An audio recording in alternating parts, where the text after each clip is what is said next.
And now here is part 2 of the Brian Ferguson interview. Andreas's drawings were a lot more swoopy, and whereas with Will Finn and with, I'm probably going to be heard by by some experts who say he doesn't know what he's talking about with this. But my impression was that with Mark Kausler and Will Finn, they were much more focused on the direction of lines and making sure that these lines would be happening to direct the eye in sort of way. Whereas with Andreas, it wouldn't be so much about drawing these lines in and getting that direction to make that direction clear. He I guess would have it innate already, maybe in the drawing, but it was more about the beauty of the nice loose swoop and that sort of thing. Beauty of the line and all that stuff. And it ended up being the beauty of the form and that kind of thing. It was, and it both directions to approach animation worked, in their own ways, and so And you swing back and forth between straight ahead animation and pose animation, depending on the scene. Yeah, exactly. If there's a really subtle scene, like for instance, what would be a subtle acting scene that you would do in one mode versus the other one? Well, something that would require very little motion from the character, but still have to keep the character alive. More emotion than motion. Mm-hmm. And I don't necessarily do those scenes a lot, but I've had a few of them, and it's a totally different demand than a scene that has a character being active from beginning to end. So you do straight ahead with the emotion and the nuance, or do you actually? I would reverse it. I would actually pick out poses with that. In a way, it might kind of work out to be like straight ahead anyway. If it's so subtle, first and last poses might not be so different. Yeah. Whereas with really active animation, I may have in mind certain key things that I'd like to happen, but a lot of times I find that if I go through the animation after, I'd have to change those main poses because certain things don't make sense physically. Yeah. It may be subtle changes, but. Do you recall one of the characters that you did that with in one of these pictures? Making changes. I can't remember necessarily specific examples, but it must have happened with Timon and Panic, because both of those are pretty active characters.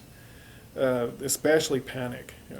What an active character he was. He was just about entire scenes on ones, from beginning to end. Yeah. And then Panic was on Hercules. Hercules, right? Yeah, he was the hyper little demon. A hyper demon. Yeah, that's what I was thinking. But I was also jealous of Jamie Lopez, who had he had Pain, which was this nice fat loafy one, and he could animate him on twos and do these nice pose things. Of course, less pencil mileage. Yeah, that was what I had in my head. But really, James is an amazing footage king. Like he's and of course does beautiful, appealing animation. So, but in my head, I was justifying to myself, well, I'm having so much trouble because Panic is all ones from, I've got to keep it moving. Yeah, it's just his character. He has to do that. So were you in charge of that character? Yes. Yeah.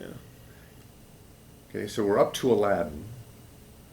And then the only one that you skipped in that period, you told me, was Hunchback. That's right. You didn't work on that, but so you worked on Pocahontas? Yeah, I worked on Miko under Nick Ranieri, and that was a really good time. I was very nervous about going to work on that picture because from the outset was, I wasn't that keen on going onto it because it was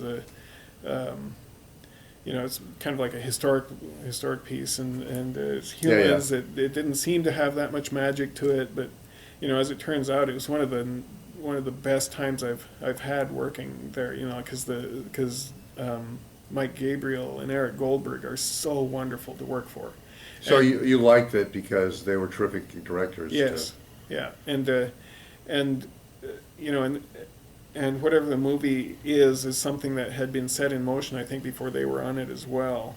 So you know, under whatever they were going under, they were still really wonderful to work for. And then I was also working for Nick Ranieri, and I remember him having a bit of a reputation of being, you know, this picky animator. I didn't think that he was going to like my work, but Yeah. he ended up being really supportive, and we've been great friends and co-workers since. So after Pocahontas, you skip Hunchback, which I think was the next one. Then it was Hercules. And then you go on to Hercules. That must have been a fun show, despite you having to animate on ones, because I remember the characters being really rich. Yeah, And, that was a really good time. My first supervising gig, and you know, the directors, again, Ron and John, are so great to work with. It was, or work for, you know.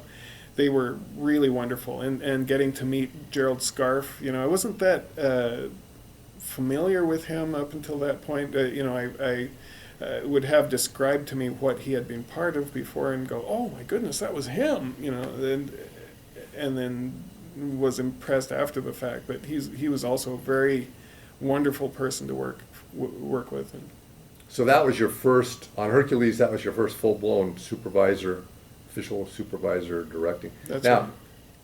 I have a question for you, which I should have asked others but never did. Moving from where you're part of a team and somebody else is a supervisor to being the supervisor yourself, qualitatively and quantitatively, what are the differences that you end up having to deal with? Because there's probably quite a bit more administration and making sure everybody's fed scenes and Yeah, that's all that definitely true. There's that, and the meetings. You know, you have to go through so many meetings, and on top of that, they expect more footage out of you than than you would do it before you had all these meetings, and that was frustrating. But at the same time, I didn't have to answer to as many people. You know, I had, as far as that character went, I was You were the one guy. I would answer. That's right. Yeah. So, in that sense, that was a major load off. You know, I'd be answering only to the directors in that way, and that was. And prior, you would be answering to the supervising director, somebody else that your scene butts into, their scene, your scene. So Yeah, and the more people you have to answer to, the more likely it is that you end up being bounced back and forth like a ping pong ball. You know, and I had that happen a few times on other pictures, and it was a bit frustrating. But Yeah. you know, most of the, I mean, very fortunately, most of the pictures I've worked on, people have mostly seen eye to eye on whatever the whole goal was. You know, but there are times that supervisors are just not going to see the same way the director does. yeah. And you please the supervisor first, and then you show it to the director. And if it doesn't please the director, you have to go do it again. You know, and that's You got two very levels hard. to get through. Yes, yeah, and so that was gone when I was a supervisor. So You in just that way have I was- one level to get to. Yeah, so that was really great.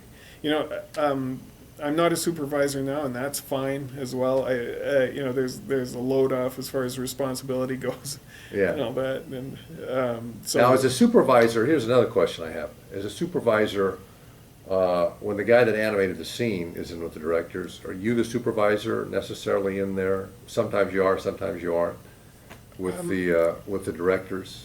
as far as I remember, I was usually there with them when it was being looked at by the directors.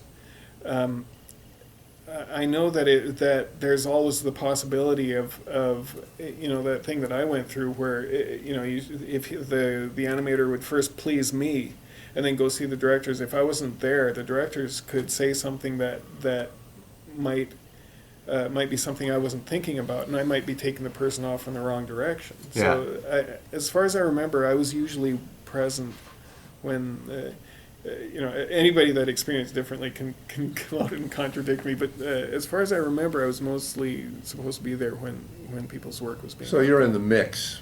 yeah Director, supervising animator, and the animator that did the scene. yeah And then after Hercules, the pictures start. I just remember walking through there. You know, it was like suddenly sort of the pinnacle had been reached, and I mean commercially, Yeah. and Yeah. things were going downhill. And it always seemed, what was the atmosphere of the studio like then? Because it always seemed to me, the outsider walking through it, and I walked through there a lot, is that, you know, Jeffrey was off at DreamWorks, and morale wasn't quite what it was, and Tom Schumacher was trying to buck everybody up and buoy spirits, but sometimes they weren't necessarily buoyed. So No, because there were a bunch of things that would be going against that. You know, and I don't think I'd necessarily be able to blame one person for why things went went other than perfectly happy, but there was definitely a period where you'd end up with people coming into the studio. They go into their offices, close the doors, and you'd hardly see anybody. Or any time you'd see anybody in the halls, it'd be sort of dour faces and that kind of thing. they weren't real happy. My recollection is people telling me about coming out of meetings with Tom where they said, we're laying off some people, but nobody else is going to be laid off. Oh yeah. And then more people were laid off. And yeah, the frustration at that time too is that every once in a while there'd be a point where you'd be thinking, things aren't quite going the way they should be going, and somebody's going to have to pay the consequences for this. And a lot of times you'd hear the announcement come through that they're going to lay off this percentage of the population of the department, and they would promise that it was going to be even from top to bottom, but by the end of it there were how many, 26 VPs or something like that. There were like 26 executive vice presidents. My impression talking to story people was meetings. It was all meetings and scheduling and meetings and scheduling and going to your room waiting for an email to have a meeting, to have a visit or have whatever. And oh yeah, my impression was it got very heavily bureaucratic. Very much. When you started, it wasn't really like that at all. That wasn't my impression, and I think the epitome of that for me when I was a supervisor was that especially trying to make this transition to CG. I remember them having me develop this one character, and as I would do these drawings and say I would like the rig to be able to do this and that, and they'd take the drawings and they go, oh, ha, ha, ha, that's great. No, we can't do that. It's going to cost too much, or whatever the reasoning was, and so you had to accept a little bit that the technology was going to limit the creativity somewhat. Yeah. But after a while, it started feeling like the tail was wagging the dog, and we had several instances where I'd go and I'd say to myself, okay, I'd like the character to be able to do this little thing on the rig just needs to be fixed, and it's a simple little thing. Yeah. And I'd go and talk to the rigger, and he'd say, "Oh, I can do that," and it'd be a 15-minute talk or whatever, and it would be a simple job for him. But then later, I'd get my wrists whacked for going and not going through the proper channels. And to some degree, I could understand. They want to keep track of these meetings because they're watching their budget, and time is money and that sort of thing. But by the same token, if time is money, then all these meetings would have taken more time than the time it took for me to just go talk to the guy I needed to talk to. Yeah. And so at that point, I was feeling probably my most frustrated. Yeah. No, I talked to one of the art directors who was on Wildlife, which was never ultimately made, and he just tore his hair out because he just said, he'd go to meetings and go to more meetings and flow charts, and he just said he couldn't get any work done because he was just in meetings all the time. Yeah. And he said it was very frustrating. So I'm sure supervising animators had that kind of reaction and all that. But so after you're on Pocahontas, and then you worked with Will Finn, and then what was your next pick? You went on Atlantis after that, or what was the one that was after Hercules? Well, Hercules was being done at the same time, kind of as Mulan in Florida. But they offered me one character that the matchmaker that was on She's Mulan. a great character. She has quite a little piece in there. Yeah, she's fun. She is so much fun, and they offered me that, and so hot off of the crunch on Hercules, I went on to Mulan, and they had the entire pack of work for me. It was just a stack of 6 months worth of work, all ready. So what did they had already worked out all of the. You had all the tracks. Yep, all the tracks. The storyboard was completed. Tied down. It's tied down, and yeah, so it was ready for me. And So all I what had to was do was jump on. what was your job there? It was just basically starting on square one and going ba-boom, ba-boom, ba-boom, ba-boom? Yeah, that's right, pretty much. Yeah, and there were one or two scenes that somebody else would animate, but for the most part, they just let me do pretty much most of that character myself. That's a lot of footage, because that character actually has, what, 10 or 15 minutes in there? You know, I don't even remember. It might be less than that. It's a not, tour it's de force. She's sort of... It's a short bit, and really a lot of the great stuff in that is being done by Mulan herself, and and the cricket and all that. So it's a nice little piece to have. But I remember Tony Bancroft, one of the directors, wanted to animate one scene of her. Really? Yeah. Why did he want to animate one scene? Well, he came out of animation. He was an animator, and he just, I guess he loved the character, and maybe he, I'm not sure if he animated a scene of each character or something like that, but he at least on Kind that of a one wanted Hitchcock to, kind of a thing. yeah, maybe something like that. And so he did one of the scenes with her, and it was a nice, fun scene, like where the cricket goes down into her chest, in her clothes, and then Aaron Blaise did a beautiful scene in there as well, with where she falls down and has her dress lit on fire and is bouncing around inside. Oh, yeah, I remember that. It's a terrific picture. I mean, that picture really came together. I really love that movie. It was really exciting to see it coming out, and then to be Chris a part of it. Sanders' big breakout as a story guy. Yeah. He's. I remember him coming off of.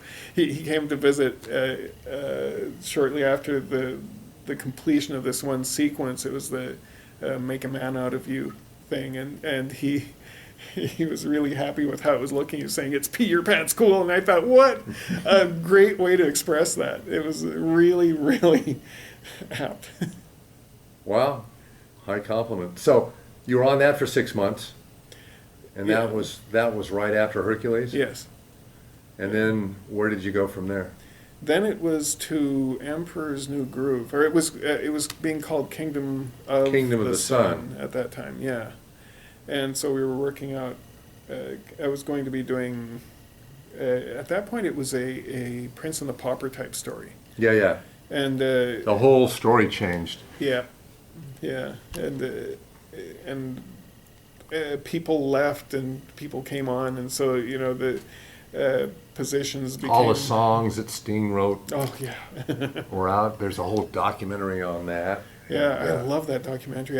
They almost gave us each a copy of that. It would have been so great, because it's. I just love that documentary. What is it called? Sweatbox. Yeah. Oh yeah. Yeah. I saw it when it first came out. They premiered it down at the Newport Beach Film Festival, I think, or that was one of the first places they saw it. So when you were on that picture, and Roger Allers was the lead director on it, did you do a lot of animation that just sort of vanished into the mist because the picture changed so radically, or were you still just experimenting? Or? It was mostly experimental stuff at that point. I did some experimental stuff, and I wasn't. And the stuff that I was doing, I usually start kind of crappy on whatever it is that I'm animating. Well, define crappy. Well, I'm not the strongest artist when it comes to, making beautiful drawings and that kind of thing. And I'd say it especially comes out when I first try animating a character. Yeah. Like the first scenes I've done of pretty much any character really look awful. And, by any standards. And so all the stuff I was doing on that, when Roger was on the picture, were really not nice, not great work. And so by the time there was the big switch up and we had, when it became a different picture. And Mark Dindal's the director, and Roger is gone. Yeah. Then I didn't have a great body of work on the picture. I'd done a few scenes that were, maybe even watchable. But then by the time Mark Dindal came on, it was a totally different picture, and then I had a totally different character to animate. Well, who were you animating? On Mark's picture, it was the Chaka, the little daughter of Pacha. Uh-huh. And that was great fun. Oh, and Bucky the squirrel, there's a little squirrel. That's one of my favorite of their later hand-drawn ones. It just because it's so different than and works really well. It's so entertaining. I've got friends in some of the weirdest places in the world that say we've got a group out here that watch it every, like they watch it regularly. Well, it's so edgy, and it's so funny, and it's so entertaining. And I'd say the same thing about Chicken Little, just because Mark brings a sensibility to the features that he does that are really like nobody else that's out there doing animation. And I'm always just blown away by the work he puts up and all that. So yeah, very strong entertainment sense. So after that picture, then it was there was a short bit again with Ron and John on Treasure Planet. Oh, there was a little bit too where I helped out a little bit on Rhapsody in Blue for Fantasia. For Eric. Yes. Yeah. You did some animation on that. Yeah, and again, Eric is wonderful to work with. And you worked with him before on Pocahontas, mm-hmm. So. Yeah, it's amazing. Eric, I tell this story all the time, but I remember going in with some of my work for the Fantasia for him, and I was thinking, I've nailed this. I've made the character perfectly on model. He's moving wonderfully, and he's just going to love it. And I played it for him once, and he said, "Can you show me the drawings?" And he knew exactly to the drawing where there was something bugging him.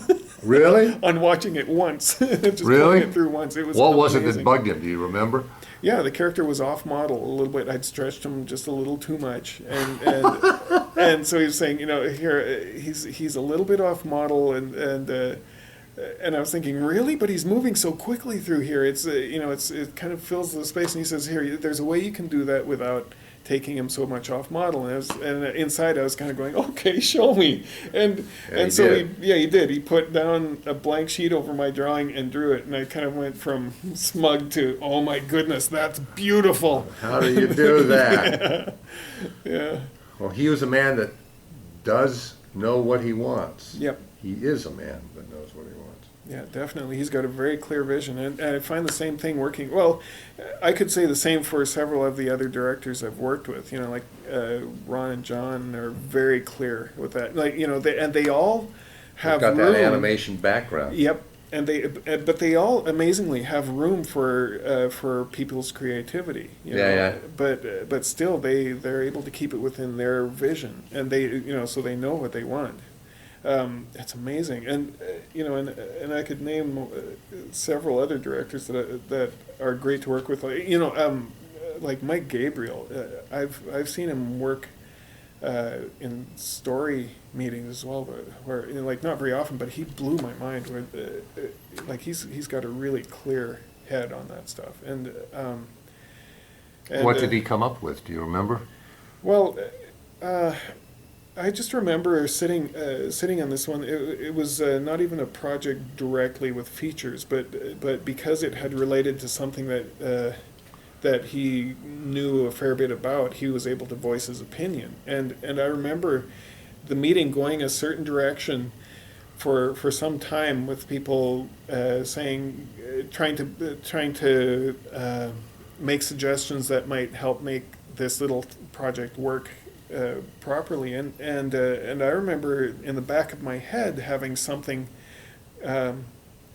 about that, that might have been a little bit more fundamentally wrong with the piece at that point, and but not clearly enough to be able to say, oh, you know what, this is not right because such and such. But he exactly put into clear words that very thing, which I wasn't even thinking, solidly enough to make mention of it. Like it was just sort of in the back of my head, but he brought it right to the front, and because he laid it out the way he did, you could tell that it wasn't just some little niggling thing. Like it was actually a fundamental, important thing that would, if you fixed that, it would totally fix the whole thing. And and so I've seen him working that way. And to be able to think in that way, I think it'd be so You have useful. to be back in your room thinking about it and analyzing it. Yeah, definitely. 'Cause Steve Anderson as well. Holy cow, he's good. Yeah. Yeah. So you switched over. Now, there's a couple things. You worked with Eric again on Back in Action, didn't you? Didn't you? Yes, I did. So how did you come to leave the House of Mouse to work on that, or were you doing it on the side? It was perfect timing. I was about to get married. The company was making its switch from hand-drawn to CG. Like we were abandoning hand-drawn, apparently. Yeah. And they kept a small handful of us to train in CG. And things were looking pretty nebulous for somebody in my position. And Eric was looking for help to work on this picture. And I thought that it'd be worthwhile. Like I would love to work with Eric again. I would love to work on Warner Brothers characters. It was a perfect situation. But I didn't want to leave the company to do it. So I actually got written permission. And because it was happening at that time, that things. They weren't said, so "Sure, go secure. off and do this." Yeah, they actually gave me written permission. They were saying, we understand that people aren't so sure about what's going on. People are needing. I think we'd gone through salary cuts and things like that as well, and so they were okay with us moonlighting, and they were actually kind of impressed that I went and asked permission because they were expecting most people were doing Sneaking it. around. Yeah. I went through a period where I got a call from Chuck Jones when he was still doing, or his daughter, when he was still involved with doing animated shorts. And they said, we have a problem. We have all these Disney animators that are sneaking around their exclusive contracts to animate on Chuck's short. And they don't want to put their names on the picture because, and I said, it's fine with me. I don't care. They can put fake names, but you've got to get letters from them saying that this is what they want to do so they don't come back later and change their mind. Yeah. So they did that. They had like 5 or 6 Disney animators that were on one of his last shorts. Oh, what fun! And they were all moonlighting, So I thought that was kind of funny. But you got permission. I did. Well, also I was still working on my O1 visa, and I was thinking, if I snuck around and it got out, and it's a lot of. I thought it wasn't likely the company was going to have any trouble with it, but if I were to sneak around and it were to get back to them, then my visa was very specific to Disney. I could end up not having the right to work in the so country. it's better to get permission. Yeah. So how was your experience on Back in Action? It was fun. It was basically freelance work. I'd go in and see Eric, and he would issue the work to me, and then I would take it home and work on it. And then So you weren't working at the studio at No. that time? No, it was only a couple of scenes. Couple. Oh, okay. Yeah. So you weren't there for the whole picture? No. Just the whole picture. Yeah, it was just a couple of scenes. So then you made the transition you were being trained, and you made the transition on to Chicken Little. Yes. And so what's your impression, since you're one of the guys that have made the jump, animating hand-drawn characters, animating rigged CG characters? From the outset, I've always had the opinion that it's a 50 thing for me, whether I'd prefer one over the other, and each has its advantages. With the rigged stuff, clearly you're locked in creatively, You know, Right. there are things that you can do hand drawn. You know, it's in your head. You put it on the paper. There it is. But by the same token, if you do it with CG, then the consistency is not so much a problem. You know, the keeping volumes or having You the don't have to character keep be it on model. yeah, exactly. All that stuff is, you know, is and then having a graph editor, you know, and the precision you can get with the action is just so cool. But you know, again, People have told me it's digital puppeteering. yeah, Is it? yeah, very much. That's a pretty good description. And again, you know, the speed. There are certain things about the computer that, you know, it's nice to have something do in betweening for you. But by the same token, when it comes to working the action out from the beginning, you know, again, if I do it hand drawn, I scribble out a test and I get it working. It takes me 4 hours maybe, and I have the whole scene animated. It's something like that.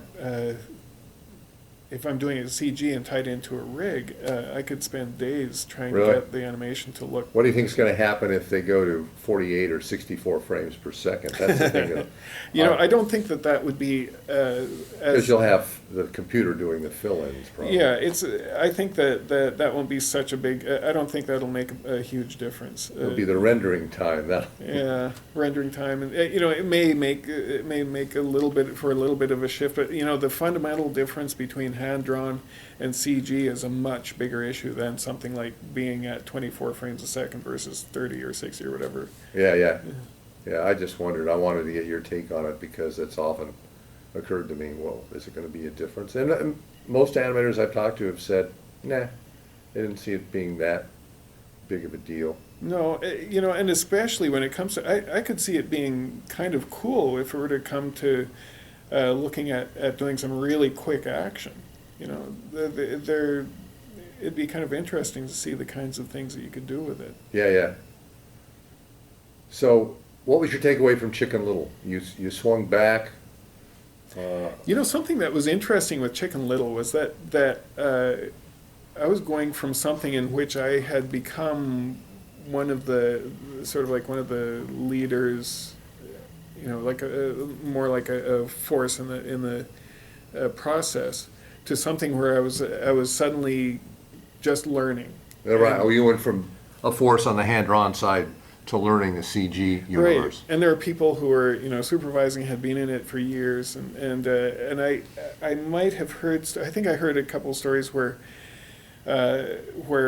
people were saying, you know, okay, well, these people, the hand-drawn people, have had their run. Let's, you know, now it's our turn. You know, and then the people that were in hand-drawn trying to get into CG were being treated kind of badly, and so I was nervous about that. But what I found on Chicken Little is that, you know, here's this group where there were a whole bunch of people who were experienced at CG, joining a bunch of people, or being joined by a bunch of people who were experienced in hand-drawn, and we would have these dailies where we'd look at each other's work, and going both directions. There was a huge amount of respect. It was such an exciting time, such a nice time, because everybody was saying, wow, I wouldn't have thought of doing that, you know, one way or the other. It would So you guys are really giving a lot of input to the CG guys. right, and vice versa. They were helping us no end as well. You know, they're just the things that they can do. What are was your amazing. character on there?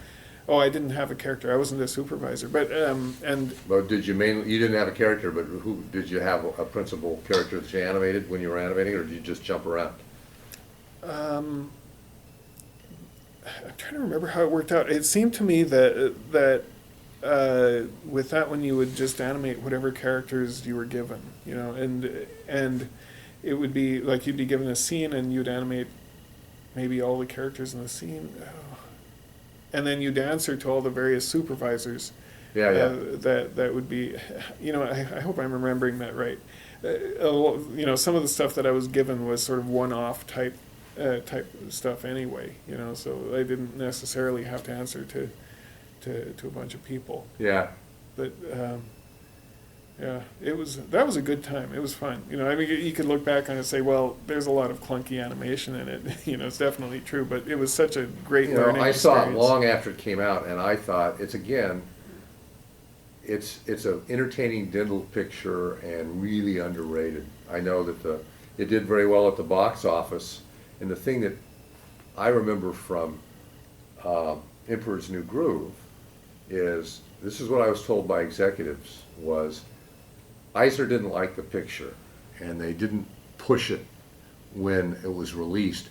It jumped 50% from weekend one to weekend two. I'm talking about Emperor's New Groove, which is unheard of. You know, a good picture will hold its audience, but this went up after word of mouth got out. And I always thought, you know, it did almost 100 million, and the company pretty much smothered it. And with Chicken Little, it did 130. It was their highest grossing CG film for quite a while.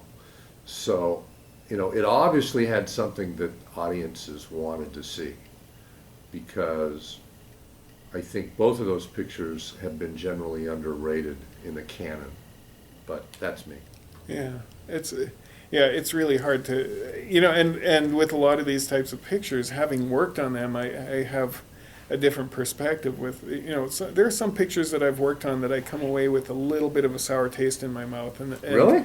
Yeah, and I'm not going to name them now because I know, it's you know, fine. but you know, there's some that where, and it's not really awful. I've known people who have been really soured on pictures. And, you know, I was given enough of a taste to see how. I mean, the reason I even bring it up is, you know, people ask me about certain pictures, and it's some of them. It's hard for me to give a really good perspective on it, because I have whatever went on during production to color my opinion of the picture. Isn't it? You're in the middle of a tree, so it's hard to give an opinion of the whole forest. Right. Yeah. Exactly. So yeah, I mean, yeah, I think when you're in the middle of working on a project, it's hard to get some sort of objective perspective yeah. of what's going on, because you're in the middle of it and you're having your problems, and that colors your whole view of the project. Yeah. Yeah. Definitely. Yeah, I think that's true. Yeah, and I've come back and looked on some of those pictures and say, you know, it actually was a pretty good picture. And even if, you know, within our industry, the general opinion is that one was really weak, I end up not agreeing. You know, Yeah, I think it was actually. Now, do you have the impression? Do you get the feeling? And I got it a couple of times, where I'd look at something that I had worked on, and I looked at it like I had nothing to do with it because it had been so far back there, or other things had happened in the meantime. And so I'm looking at it like I'm just looking at it as an audience member. I'm not looking at it as somebody that worked on it. Do you ever have that impression? Did I do that animation? Was I that me? It's been that long ago. You know, it's been a while since I've watched some of the older pictures. You know, like Beauty and the Beast and that kind of thing. And you know, I felt at the time that I was working on it that I was, you know, that I was a part of it. Yeah. I didn't, you know, I didn't feel like I was a real driving force in it, but just, you know, I had my little part in it. And I might be more inclined now to look back on it while I'm watching it and say, I really had very little to do with what made it what it is, you know, Right. that kind of thing. So, but I don't know. For the most part, I think my image of each picture has sort of stuck to this day. And then, okay, so then you became a supervising animator, if I'm reading your IMDb correctly. Didn't you become an animation supervisor on Meet the Robinsons? Yes, yeah. And what character were you supervising, or was it It was broken up differently than that? It was the grandfather. Okay. In the future, and yeah, you know, and this was another one where I was thinking that was a really sweet opportunity that they gave me. It was really nice, and I kind of I didn't think I was necessarily qualified for it, but it's so hard to turn down a gig like that. Oh, yeah. Um, And and again, I was treated so well on that picture. I can't complain. And how were your, here's my other question is, you've been a supervising animator on hand-drawn features, and you've been a supervising animator on CG features. Are there different dynamics that you as a supervisor have to deal with in the two different, because they are slightly different mediums? I wasn't supervising enough, I think, to be able to make that kind of a call. Because even just in the hand-drawn, I'd say from picture to picture, the dynamics could be different. Yeah. And so from what I've seen working on CG pictures, not being a supervisor, it seems like that's something that has changed a little bit too. Yeah. Just in CG. So Yeah. it might be more a picture to picture thing that you'd have to. Do you judge. approach scenes differently, or do you approach the acting any differently, since the mechanics are somewhat different? Personally, for me, the acting is its own thing, and I've got this tool to do it or this tool to do it, and as far as the approach goes, it might be colored differently by one tool or the other, but still fundamentally for me, the performance is the main thing. It's its own thing. Right. You're usually shooting for the same dynamic, no matter what the medium is. Yeah, because ultimately it's all a two-dimensional image anyway. Right. You're suggesting 3 dimensions. And then you switch back again to the hand-drawn projects, Yeah, right? that's right. So what did you do on Princess and the Frog, and what did you do on Winnie and the Pooh? Princess and the Frog. Winnie the Pooh. Winnie the Pooh. Princess and the Frog was. I helped on Ray. I worked with Mike Surrey, and I also was given Ray's family to animate, and then also I worked with a little bit with Dale Bear on the Oh, yeah. Frog Hunters. Oh, yeah. That was so much fun. So was it fun to go back to Oh, yes. the hand-drawn universe and Yeah. all that good stuff? Yeah, it was so nice because suddenly I went to this production where everybody was veterans, and everybody. It just felt so much like a well-oiled machine. Everybody's goals seemed to be much more in line with each other rather than butting heads. There was a lot more of a sense of teamwork. Yeah. And it was wonderful. You had a much smaller crew accomplishing this. A huge amount of work. Yeah, and then again, Winnie the Pooh was continuing that. Now, what did you do on that picture? Well, I came on really late on that picture. They had pretty much the crew they wanted, and they knew they were going to hire me on it, but just much later. And so I came on quite a bit later, and I did some. What have you been doing in the interim? It was a lot of. There was test animation. Oh, I see. I see. Well, you were at the studio. Yeah, and I'm trying to remember all the stuff that I did, but. You probably hopped around in different characters then, right? Oh, on Winnie the Pooh, it was largely Tigger and Eeyore. I was able to animate every character in the picture except for Christopher Robin and Winnie the Pooh themselves. Oh, okay. I had at least one So scene with all everybody the others. except the boy and the title character. Yeah, that's right. Yeah, which was okay. I mean, the ones that I really, really wanted, like out of all of them, I was just happy if I could do Tigger, and I was able to do a couple scenes of his, and it was so much fun. Yeah. Yeah. He's broad and he's fun, energetic. Yeah, I got to work with Andreas again. So today, can you talk about what you're working on, or is it still under wraps? I can touch on some of the stuff that I'm doing. I think but not in any great detail. I've been put into a department that's called Creative R&D, and it's a small handful of us that used to do hand drawn animation that they have kept, and it's I shake my head. And I'm just really glad that they're hanging on to us. That they've dedicated themselves enough to hold on to us. I am amazed that they're considering me part of that group. I'm very happy, and I'll take it as long as I can get it. But,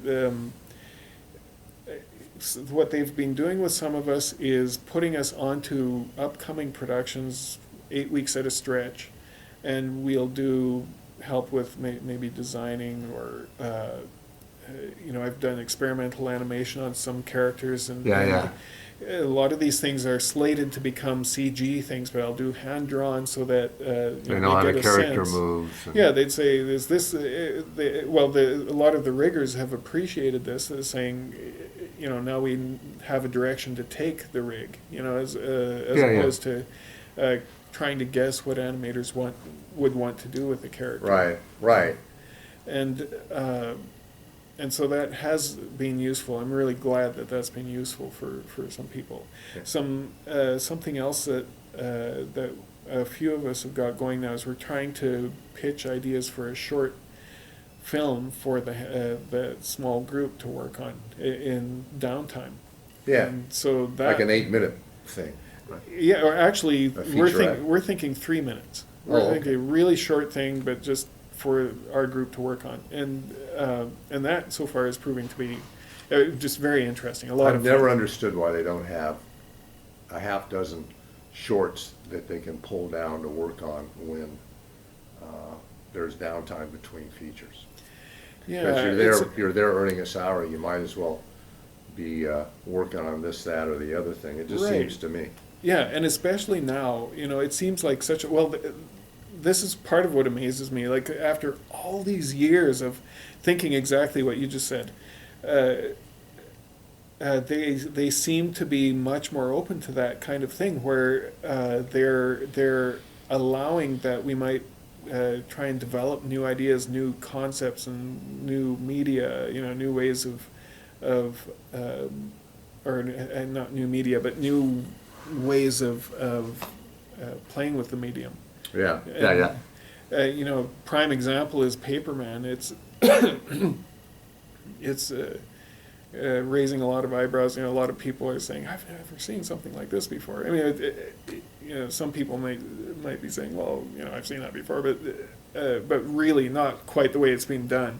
Oh, yeah. Well, the clips I've seen are really nice, but the thing that I worry about is they're overselling it, because on the internet and the media, it's the most exciting, wonderful, and if you prime somebody to be the most exciting, wonderful, groundbreaking thing of all time in the entire universe, then when you look at it, you go, "Oh, it's okay, but it's not bad." Yeah. Well, before actually working on it, I think I had a little bit more of a blasé reaction to it, or maybe opinion of it. But once I saw the whole thing, the whole process, and then seeing the whole thing finished, I've become a lot more impressed with it. And so I do have to appreciate, and I am again really grateful that I was invited to be a part of it, and I can't claim to have made a How long major did you work on contribution to it. Oh, I don't remember. It wasn't all that long. Again, Several months. A couple months. Yeah. It just wasn't very long, but so I only contributed so much. But I'm really grateful to have been part of it. It was just it ended up being this beautiful little film. Yeah. Yeah. And I think it's going to make waves. So. Oh, definitely. I'm very sure it should win an Oscar. And but by the same token, they in our department now, they're allowing that we can, if under our own energy, if we get ideas together, we can pitch them before John and John Lasseter, and there's at least the potential that we could work out other new looks and other things that, who knows, could be applied to to the features later. Yeah, which yeah. is what I think shorts were used for originally. Yeah. Well, that's good. And I think we're about at an end. So my last question, due to at least some demand, name your 5 pieces of animation that you've been most inspired by or enjoyed the most, or stuff that you worked on, stuff that you didn't work on. You can just rattle them off and then we're done. One that comes to mind quickly always has always been King Louie in the Jungle Book. Yeah. That's Oh, yeah, yeah. a section of animation. It's got some really, really brilliant bits to it that have always inspired me. That first of all, his character is just he's got this great edge to him, and funny little gag things like clearly it came out of story, but take 2 bananas, and that he was able to keep this bounce that was totally convincing in his dance through the whole thing, and running up his arm and Well, or his own arm. He's and, moving like an ape it's- with the it long. was so it's just so ape-like, but then so relatable as as an anthropomorphic type character, and his personality is so clear and fun. It's the zoologist in you coming back to the fore. Yes, yeah. So that's definitely one of my top. There's one. Okay, Dumbo. I'd say the bathing scene for Dumbo. It's it's such a touching little thing, and this is a low budget picture where this really, really tender moment was so beautifully animated. Yeah, yeah. And let's see. There are all kinds of other bits of animation that I think are just gorgeous, and I'll be darned if I can think of all of them If right you off. can't think of them, we can I end it can- with 2, but if you can give me 3 more, that's good too. I can name some other things. I'd probably kick myself later and say, oh, there was this and there was that. But the CG, there's this element. There's this one scene that I saw that was so gorgeous of the donkey in Shrek having been transformed into this gorgeous white stallion, and he comes and he's showing off and doing this dance, and holy cow, was that gorgeous, beautiful animation. All in character, yet at the same time very much horse-like, and just beautiful animation. James Baxter, of course. And, let's see, Andreas has done a bunch of scenes that totally. Oh, and Glenn, they've all done scenes that totally amaze me.